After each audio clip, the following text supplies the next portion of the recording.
bukan menyemburnya itu. Menyambarnya.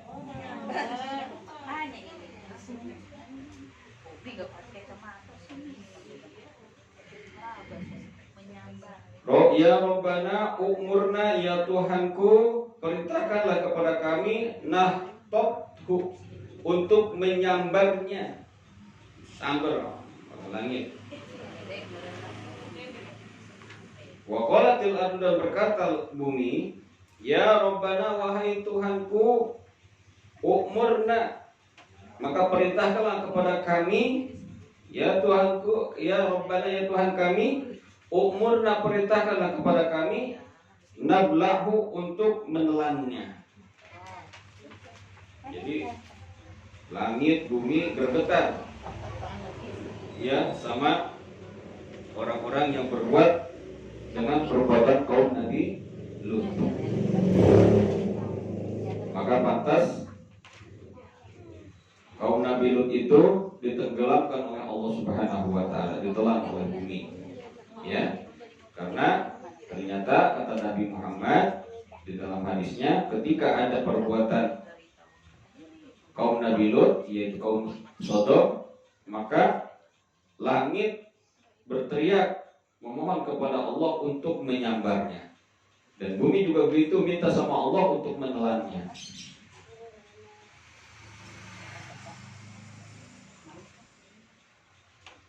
Wa qala alaihi wasallam, bersabda Nabi Muhammad sallallahu alaihi wasallam, la ta'tun nisa, janganlah kamu mendatangi perempuan atau istri-istrimu, bi astahihinna, di dalam dubur mereka. Fa inna Allah ta'ala, sesungguhnya Allah ta'ala, la yastahi, tidak akan sungkan-sungkan, tidak akan sungkan-sungkan minal haqi, daripada menerangkan yang hak. Ayat ruku bayanal haq, yaitu Allah tidak akan meninggalkan menjelaskan kebenaran. Sampai sedetil ini Allah tidak akan malu untuk menerangkan dan juga menjelaskan kebenaran. Rawahu Ahmad, ini hadis riwayat Ahmad, wa Tirmidzi, Imam Tirmidzi.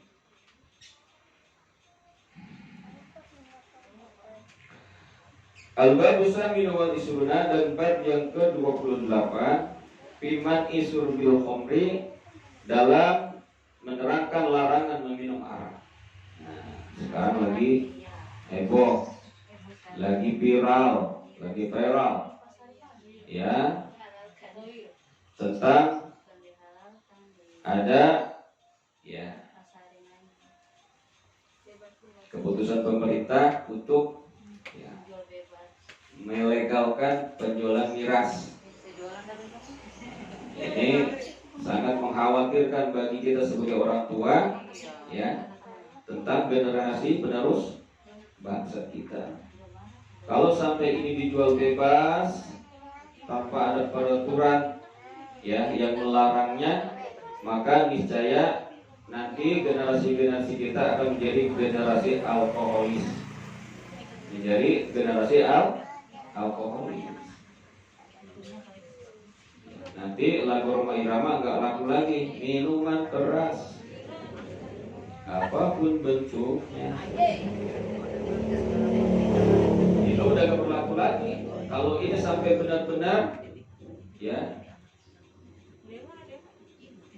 terjadi, dan ulama-ulama pada diam saja, termasuk ulama-ulama yang ada di pemerintah, dia membiarkan ini peraturan, ini sama dengan dosa berjamaah. Dosa berjamaah yang seharusnya ada ulama masuk ke dalam pemerintah itu untuk menasehati, untuk mengingatkan. Apabila ini jalannya belok, diingatin, bukan diam aja, ya.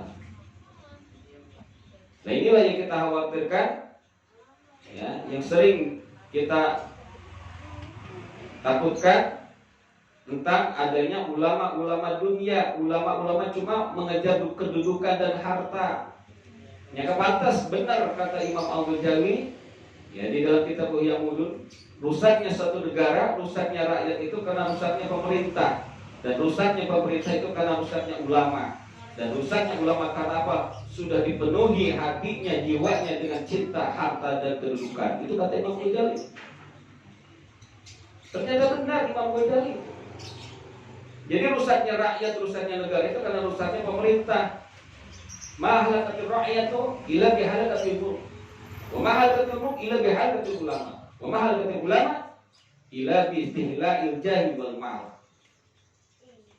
Kata Imam Al-Ghazali, tidaklah rusak satu rakyat, satu negara, penduduk kecuali dengan rusaknya pemerintah. Dan rusaknya pemerintah itu kata Imam Al-Ghazali karena rusaknya ulama. Dan rusaknya ulama kenapa? Karena hatinya sudah dipenuhi kecintaan kepada harta dan kedudukan. Nah, takut dicopot jabatannya, takut dilengserkan, ya, melihat kemungkaran di depan mata, dia diam aja. Nah, ini namanya ulama dunia. Gelarnya apapun, ya, mau apapun itu, mau habib, mau kiai haji, kalau sudah membiarkan kemaksiatan, kemungkaran, nah itulah yang dikatakan Imam Al-Ghazali ulama dunia, ulama su.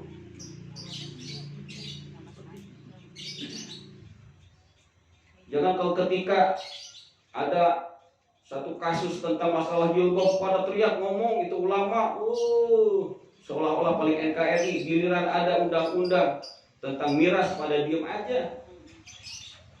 Bahkan dibilang ada, ya, dibilang ini kearifan lokal. Sudah jelas-jelas Papua aja menolak. Papua yang notabene mayoritasnya non-muslim, dia menolak undang-undang ini untuk mencabut undang-undang ini. Apalagi kita yang muslim sudah jelas. Ya, hati-hati negara kita mau gimana nih ke depannya kalau begini. Kita kritik, ya dianggapnya radikal. Ya, dianggapnya melawan pemerintah itu gimana? Kita umat Islam yang selalu senantiasa tiap hari para ulama-ulama, ya, berusaha untuk mendidik anak-anak muda, generasi muda, ya, untuk menjauhi yang namanya khamr, minuman keras. Di satu sisi dilegalkan.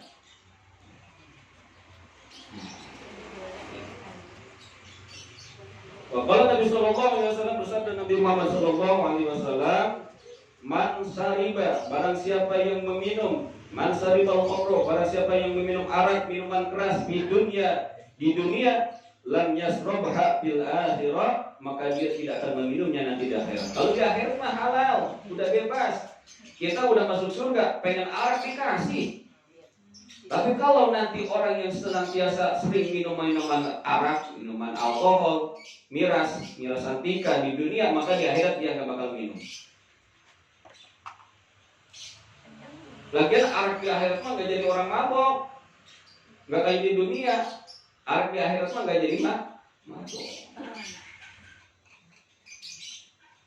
Gimana coba ini? Ya. Jadi orang yang minum arak di dunia, maka dia tidak akan meminumnya nanti di akhirat. Karena salah satu kenikmatan nanti di dunia itu, di surga itu, ya kita bisa minum khamr, minum arak. Yang sekarang dilarang nanti diperbolehkan di dalam surga.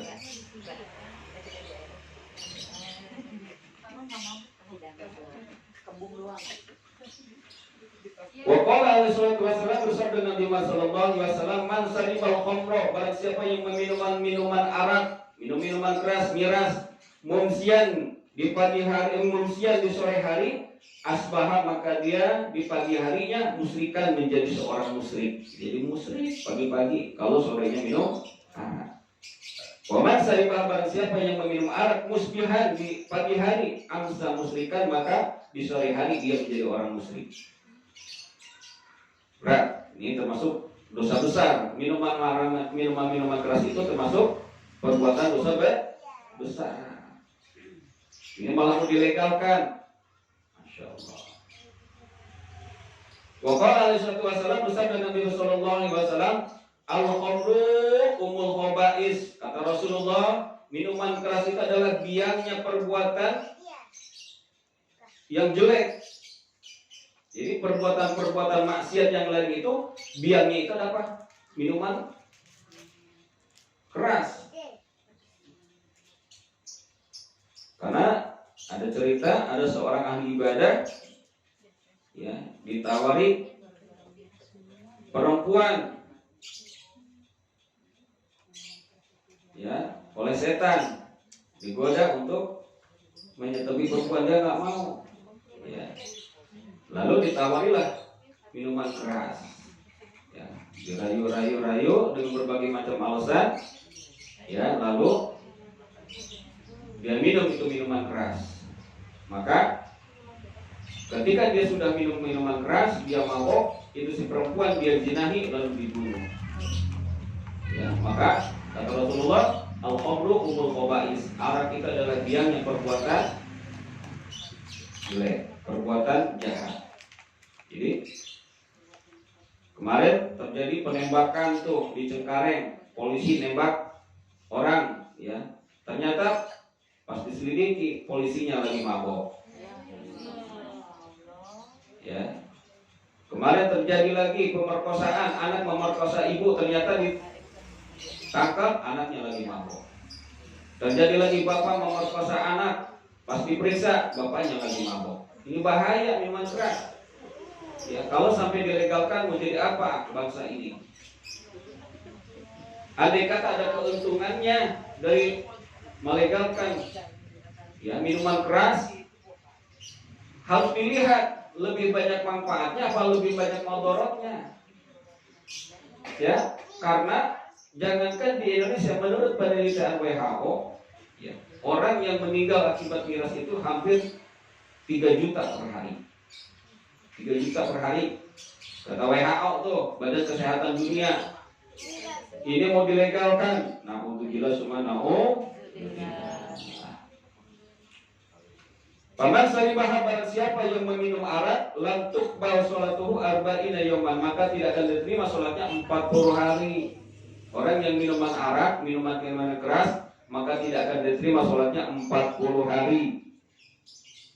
Fa'in mata, maka apabila dia mati, wahiyah bibatih, sedangkan arak itu ada di dalam perutnya, masih ada di dalam perutnya araknya tuh, mata, maka dia akan mati mita tajahiliyah, mati dalam keadaan mati jahiliyah. Na'udzubillah subhanahu. Hati-hati ibu-ibu ya.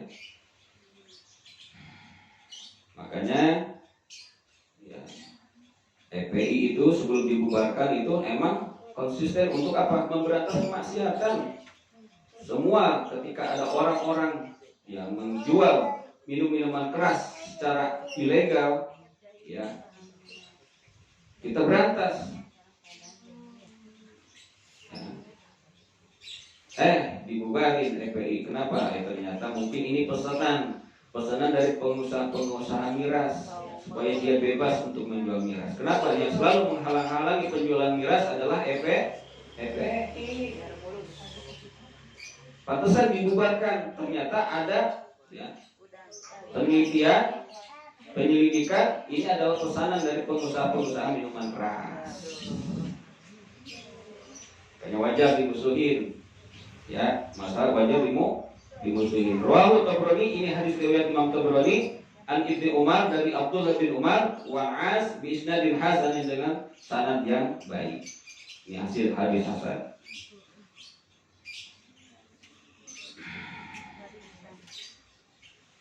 Wa qala alaihi wasallam, bersabda Nabi sallallahu alaihi wasallam, al-khamru, arak itu jama'ul ismi, ya, adalah mengumpulkan banyak dosa. Dengan minum arak itu mengumpulkan banyak dosa, itu tadi itu. Dengan meminum arak, ketika si ahli ibadah ini, ya. Jadi kita pernah lihat tuh ada ya film yang menggambarkan tentang riwayat ini itu di TV kalau nggak salah. Ada seorang ahli ibadah, ya. Dia didatangi tamu oleh oleh iblis yang menyerupai seorang ahli ibadah, seorang ulama. Ya, ketika dia datang di rumahnya, disambut, dipersilakan untuk nginap, dilihat ketika malam hari ini si iblis nggak pernah tidur. Selama ada di rumahnya itu nggak pernah tidur, ibadah aja terus. Ini si ahli ibadah juga kaget, ini orang kok kagak tidur, hebat amat. Ibadah ditanya, di sana kenapa kamu kok? Ketika aku lihat setiap malam kamu nggak pernah tidur, ibadah terus. Aku merasakan ibadah ini setelah aku berbuat dosa, berbuat maksiat. Aku merasakan kenikmatan. Kalau belum pernah berbuat dosa, nggak bakalan rasa nikmat. Kata iblis begitu tuh pertamanya. Ya, Aku merasakan nikmatnya ibadah ini karena aku setelah berbuat dosa, aku minta ampun sama Allah. Nikmat. Kalau udah berbuat dosa, kita minta ampunnya sama Allah. Coba kalau kita belum berbuat dosa, mau minta dosa apa? Mau minta ampun apa sama Allah? Kan gitu kata dia, kata iblis. Kata orang soleh ini, oh iya benar juga ya. Kalau kau mau ibadah seperti itu, maka kamu silakan. Mau minum khamr, mau berzina dengan perempuan atau membunuh. Pilih salah satu, itu perbuatan dosa, kata si iblis kepada orang itu. Dia pikir kalau berzina akan merugikan orang lain, kalau membunuh akan merugikan orang lain. Kalau minum khamr mah, kata ahli ibadah ini, dia pikir cuma rugi diri sendiri, enggak merugikan orang lain. Lalu dia pilihlah itu khamr. Ketika dia sudah mabuk, lupa ingatan, nggak sadar, itu perempuan dia zinahi, lalu dia bunuh. Akhirnya tiga-tiganya perbuatan dosa dia lakukan. Maka disebut di sini al-khamru jama'ul ismi. Minuman arak itu atau minuman keras itu adalah mengumpulkan banyak dosa. Ini ya. Berani ngerampok, berani membunuh, ya kan? Berani nodong, berani memperkosa. Kalau orang sudah terpengaruh dengan minuman keras. Wa qala alaihi wasallam, bersabda Nabi sallallahu alaihi wasallam, "Saribul khamr," ya, orang yang meminum arak itu mal'unun, akan dilaknat. Orang terkutuk. Orang yang minum arak itu adalah orang yang terkutuk, kata Rasul.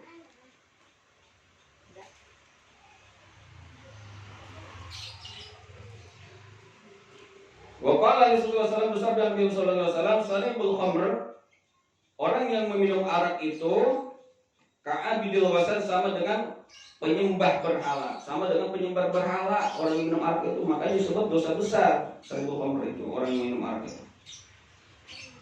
Wasaribul khamr, dan orang yang meminum arak itu, meminum minuman keras itu ka'abidil lata, seperti orang yang menyembah Lata. Lata itu Tuhan dulu waktu di Arab. Ya, ada patung namanya Lata, Uzza, dan Manat. Ka'abidil Lata wal Uzza, seperti orang yang menyembah Lata dan Uzza.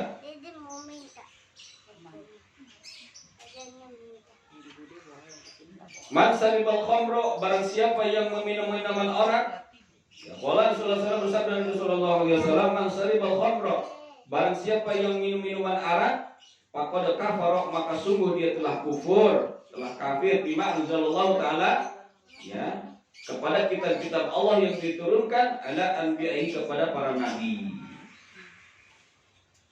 Wa man sallama, barang siapa yang memberi salam ala saribil khamri, kepada orang yang meminum minuman arak, au sofahu, atau dia bersalaman, berjabat tangan, ahbatallahu ta'ala, maka Allah akan melebur, menghapus amalahu, akan amalnya, arba'ina sanah, 40 tahun. Kita memberi salam aja, ngucapin salam sama orang lagi mabok, atau salaman berjabat tangan dengan orang yang mabok, itu sama dengan menghapus ibadah kita selama 40 tahun. Ada orang lagi mabok, assalamualaikum. Waalaikumsalam, kata orang mabok. Nah itu pahala ibadah kita 40 tahun dihapus sama Allah. Jejak aja sekalian, injek. Nah, orang begitu mah. Tapi kalau rese, lagi mabok rese, teriak-teriak, ganggu orang, berjabat tangan, memberi salam kepada orang yang lagi mabok, maka Allah akan menghapus amalnya selama 40 tahun. 40 tahun, bukan 40 hari, 40 tahun. Ya, kita usia berapa ini?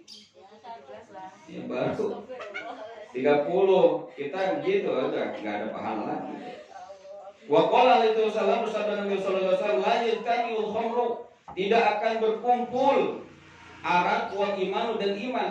Jadi antara arak dan iman itu gak bakalan berkumpul. Artinya apa? Orang yang minum arak itu orang yang beriman. Orang yang gak beriman. Kata Rasulullah begitu. La yatamul khamru wal iman, tidak akan berkumpul antara minuman keras dan iman.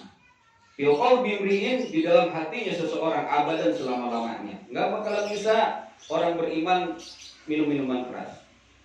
Tapi kalau orang yang enggak beriman, sudah pasti dia mudah untuk minum minuman keras. Maka orang antara minuman keras atau arak dengan iman itu tidak akan berkumpul di dalam diri seseorang selama-lamanya. Wa qala alaihi wasallam, bersabda Nabi sallallahu alaihi wasallam, man saribal khamra, barang siapa yang minum minuman arak hatta yunzila aqluhu, sampai hilang akalnya, ya'tihi syaitanu, maka akan menyetubuhinya setan, fi duburihi, di dalam duburnya, arba'ina marrah, 40 kali. Orang lagi tengleng, mabok, gara-gara minuman-minuman keras, miras santika dan lain sebagainya, sakau, maka akan disetubuhi oleh setan di dalam duburnya 40 kali. Lagi mabok di duburnya disetubuhi sama setan tuh. Kama ya'ti rajulu imratahu, sebagaimana menyetubuhi seorang laki-laki akan istrinya. Ayat dikubulkan di dalam kubulnya. Hati-hati, ini berat hukumannya bagi orang-orang yang minum arak, apalagi yang melegalkannya. Oh, lebih berat lagi. Ya, karena dia yang melegalkan, membolehkan minum minuman keras. Wa qala alaihi wasallam, bersabda Nabi sallallahu alaihi wasallam, la'anallahu khamra, Allah melaknat kepada arak, minuman keras, Allah melaknat. Wa saribah, dan orang yang minumnya, wa sakiyah, dan orang yang memberikan minum kepadanya. Wa ba'iha, orang yang menjualnya, menjual arak. Wa mubta'ah, dan orang yang membelinya. Wa asirah, dan orang yang memerasnya. Wa mu'tasirah, dan orang yang menyuruh memerasnya. Wa hamilah, orang yang memikulnya, membawanya. Wa mahmulata ilaihi, dan yang orang yang dikirimi arak. Wa akila saminha, dan orang yang memakan harganya. Semua yang berhubungan dengan arak ini dilaknat oleh Allah Subhanahu wa taala, mulai dari araknya, orang yang minumnya, orang yang memberi nuangin air nih, arak dituangin, berarti orang yang kerja tuh di bar, di diskotik nuangin arak, dia kagak minum, nuangin doang, dosa. Allah laknat. Wabai, dan orang yang menjualnya, minum kagak, cuma jual doang, gua mah kagak minum, laknat oleh Allah. Wa mabtu'ah, dan orang yang membelinya, orang yang beli cuma gua beliin doang, minum kagak buat dia doang, gua kasihan, beliin doang, laknat. Ya, mau ngapain lagi? Wa asirah, dan orang yang memerasnya, yang bikin araknya, gua mau bikin doang, kagak minum, ya. Tuh, wa mu'tasirah, dan orang yang menyuruh pengusahanya nih investasi arak, minuman keras, sama dilaknat oleh Allah. Wa hamilah, orang yang memikul, gua mah tukang panggul doang, kerja di pabrik arak, mikulin doang, laknat oleh Allah. Ngapain lagi tuh? Wa mahmulata, dan orang yang dikirimi arak, wa muhmalata ilaih, dikirimin arak, dikirim doang, dilaknat oleh Allah. Wa akailah saminaha, dan orang yang ngambil keuntungan dari penjualan arak, investasi dan lain sebagainya. Ini kan kita dengar-dengar gitu, investasi arak ini yang lagi dilegalkan itu, sama nih dilaknat oleh Allah. Apa ulama gak kasih tahu? Ini jelas hadisnya. Rawahu Abu Dawud wa Hakim an bernambah di sahih. Ini adalah hadis sahih. Masa kagak tahu ya para ulama-ulama ini yang dekat dengan pemerintah? Ini hadisnya jelas. Araknya, yang minumnya, yang nuangin araknya, yang jualnya, yang membelinya, yang memerasnya, yang menyuruh memeras, yang memikulnya, membawa arak, orang yang dikirimi arak, orang yang memakan daripada keuntungan arak, keluarganya, dia kerja di tempat minuman arak, di pabrik minuman keras, dibawa gajiannya ke rumah, sama tuh keluarga dikasih dengan hasil penjualan arak, dilaknat oleh Allah Subhanahu wa taala. Hati-hati, ini berat. Ya, minuman arak ini.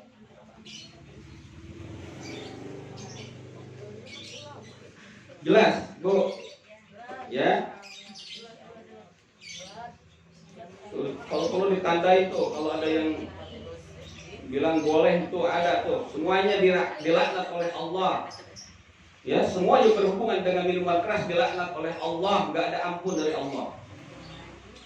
Semuanya dilaknat, kecuali dia bertobat, ya, menjauhi dari minuman keras. Tidak khawatir negara kita mayoritas muslim, kok begini amat dirasa-rasain. Semua keputusan kebijakan itu terkadang akan merugikan umat Islam. Masalah jilbab ribut, sampai bikin SKB tentang pelarangan jilbab di sekolah, pelarangan atribut keagamaan di sekolah. Itu jilbab itu atribut keagamaan Islam. Berarti kalau dilarang atribut keagamaan di sekolah, berarti orang Islam nggak boleh pakai jilbab. Na'udzubillah summa na'udzubillah. Datang lagi sekarang minuman arak, minuman keras. Saya bukan ngompol-ngompol, ini saya bicara apa? Tentang hadis. Kalau ada yang datang sini aparat, ini Ustaz dia provokator. Ini baca hadisnya. Bukan saya yang ngomong nih, Rasulullah. Saya gituin. Mau apa coba? Saya nggak ngompol-ngompol, nggak provokator. Ini Rasulullah. Negara ini mau jadi baldatul thayyibatul walaupun nggak pernah. Kalau kebijakannya justru mengundang azab Allah, ini negara yang bakal menjadi negara baldatul thayyibatul. Hati apkali do Allah kita makan dengan makanan yang haram. Sedih kita jadi umat Islam kalau begini. Notabene kita mayoritas umat Islam, tapi selalu kebijakan-kebijakan itu mereka ini bukan sekarang merugikan umat Islam. Di Papua aja, di Papua ya, Pemprovnya sudah menolak tentang undang-undang ini, undang-undang miras ini. Ya. Di Papua, apalagi kita di Gunung Sindur, ya, yang mayoritas Islam, di Jawa mayoritas Islam. Apa kita mau diam aja? Yang kita dorong tuh ulama-ulama yang dekat pemerintah ngomong, jangan diam aja, ngomong. Jangan diam aja. Wakil kita, wakil presiden kita, Kiai Haji, Pak Kiai ngomong. Watim presnya ulama juga, Habib juga ngomong. Watim pres itu Dewan Pertimbangan Presiden, artinya penasehat presiden. Masa iya diam aja penasehat? Ada juga BPPIP, Badan apa tuh ya? Ideologi Pancasila, gajinya ratusan juta, mingkem baik, diam aja lagi tentang ini. Apakah sesuai dengan Pancasila minuman keras? Ya, biarin dibilang keras juga, Ustaz Ahmad Yani. Keras dengan hukum, keras dengan hak. Ya kita, Allah tidak akan malu untuk menceritakan, menerangkan tentang kebenaran. La yastahil. Apa? Tadi itu Allah tidak akan malu untuk menceritakan hak, yang hak.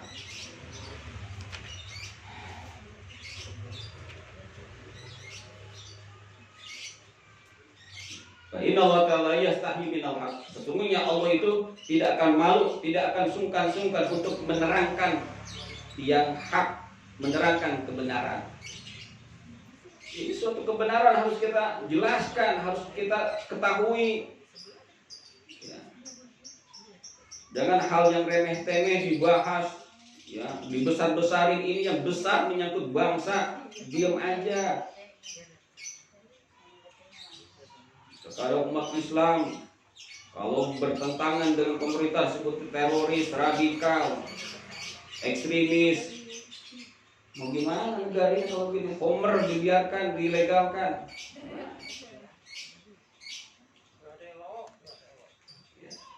Iya. Wallahu a'lam bishawab. Rabbil jinna ilma warzuqna fahma. Dasar kita baca lah.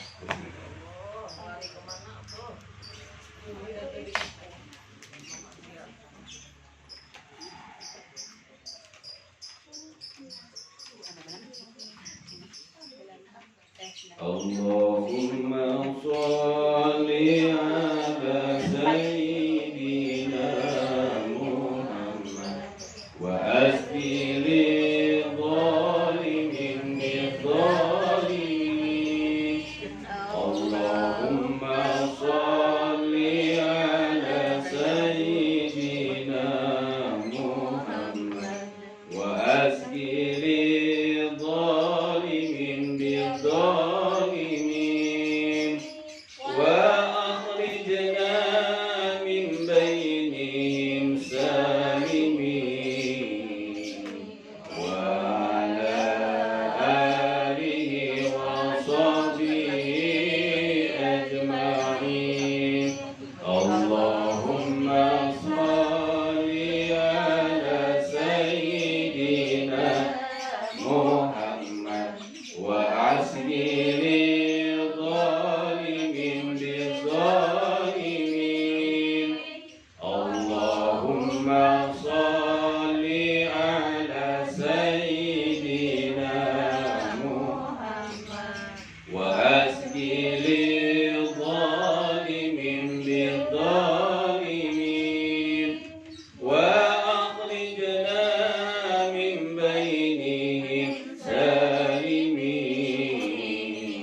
Mustafa